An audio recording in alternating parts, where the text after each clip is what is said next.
Hi, this is Kirsten from JK Fiber Arts. Today I have my wonderful score from Maryland Sheep and Wool 2022. I'm going to show you how to divide this up to spin for socks. If everything goes to plan, my plan is to divide this up, show you how to spin it, and then I will do a sock tutorial and we will knit a pair of socks together. It might take a while for me to get to all those videos, but we're going to start with getting it on the wheel. This is Shetland and silk. It is absolutely gorgeous. It's from Into the Whirled. And the name of the it cracks me up every time. The name of the colorway is Captain Underpants. I don't know why, but I love this. It is so pretty, and it's just, I love it. And Shetland is a very good wearing outerwear fiber, and the silk is making it lovely and soft, and it's picking up the colors. And there's a little bit of sheen in there, it's so beautiful. All right, so let's get started. So I'm gonna 3-ply this for socks. What I'm gonna do is just tear the scale here. Whoops. I'm gonna tear it with the actual bowl on it. There we go, so that's at 0. And let me put in my fiber, and that is 118 grams, which is like just over 4 ounces. I think it's like 4.1-ish ounces. My goal, 118 grams, would be to divide this into thirds. Before I divide it into thirds, however, I'm gonna open this up and we're gonna take a look at it. So the first thing that I like to do when I'm going to spin something is open up the braid and take a look at it. This is a top. This is a top, and it's from a mill because you can see here it's kind of folded. When it comes from a mill, it's kind of in a tube shape. So you can open this up. Here's my tube. See, there's a little split here.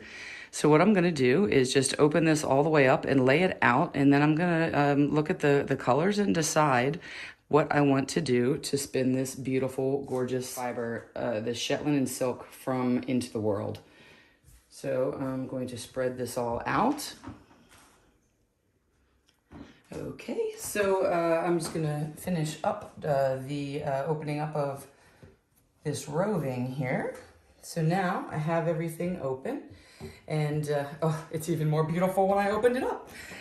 I'm looking to see, does it repeat? What type of pattern am I looking at here? How do I imagine the colors interacting with each other? There's many different ways to spin fiber. Fractal spinning is very popular. I'm actually not really feeling it for this one, so I don't think I'm going to do this fractal. I kind of like this stripy feel.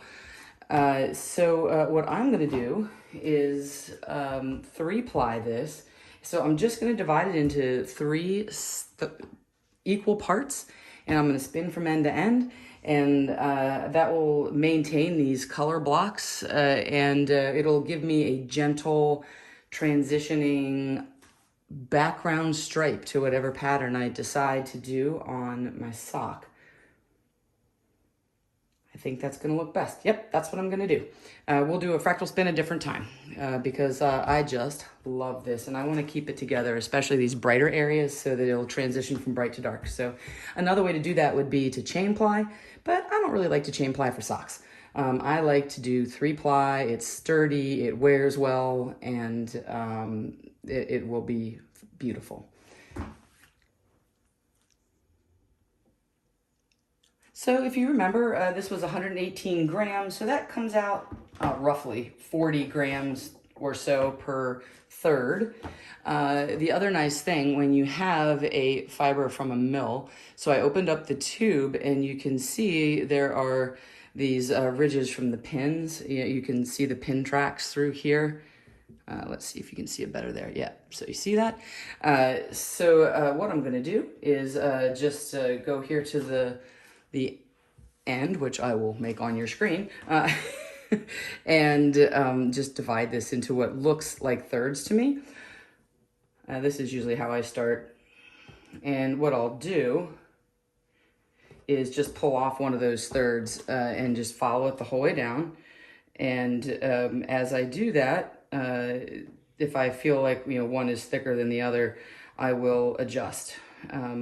But typically I'll just do this first one and see, and if I am right on the 40 gram mark that I want, then I will just divide the other one in half and we'll be ready to roll.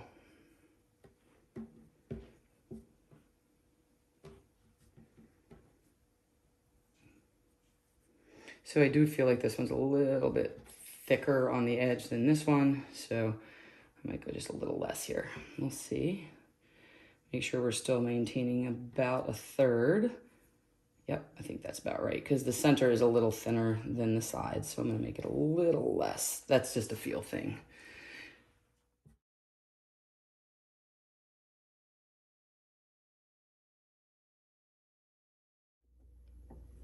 All right, well, let's see how we did here. I'm going to put this on, zero it out. Oop, push the button in the whole way.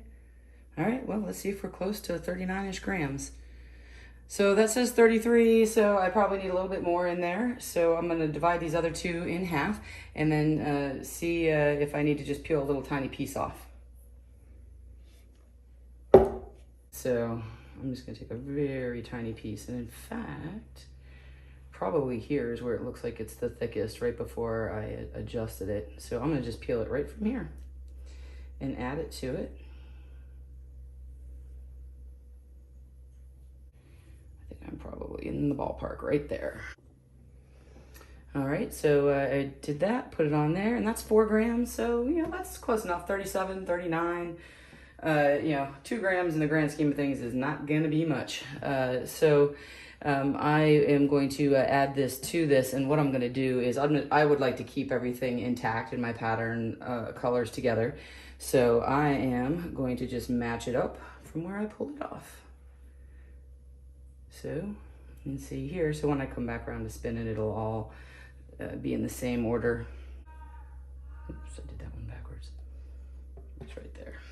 All right.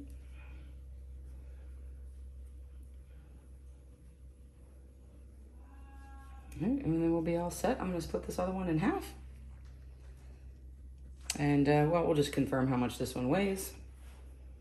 Yep, so now we're at 36. I need to be somewhere around 38, 39. I can live with that, and we'll see what the rest of this measures out to.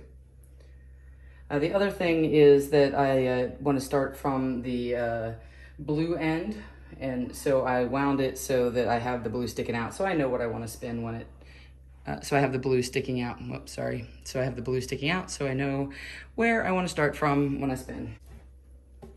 And I'm just going to split this in half.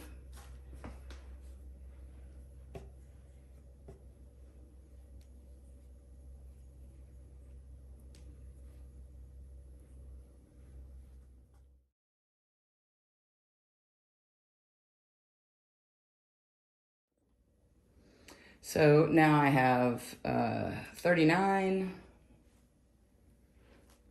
42, and 37. So I'm okay with that. It'll be fine. Oh, let's make it so we can see all of this gorgeousness. So now we are ready to spin. There's a couple different ways to 3-ply. There is something called an opposing 3-ply. And I think that is what I'm going to do for this. It will give you a little more spring. Although the Shetland is lovely and it does have nice memory. The silk does not.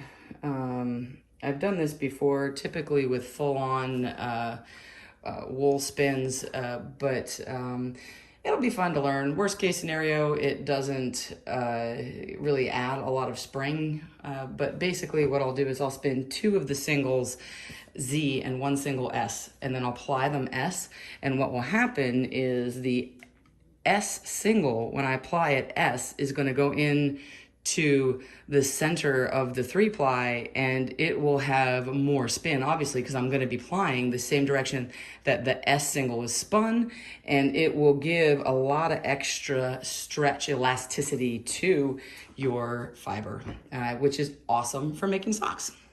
So let's do a 3-ply opposing ply, and we'll get that started on the wheel, and you'll get to see it sometime in the near future. If you like what you saw today, please remember to like and subscribe. JK Fiber Arts, this is Kirsten. Spin happy.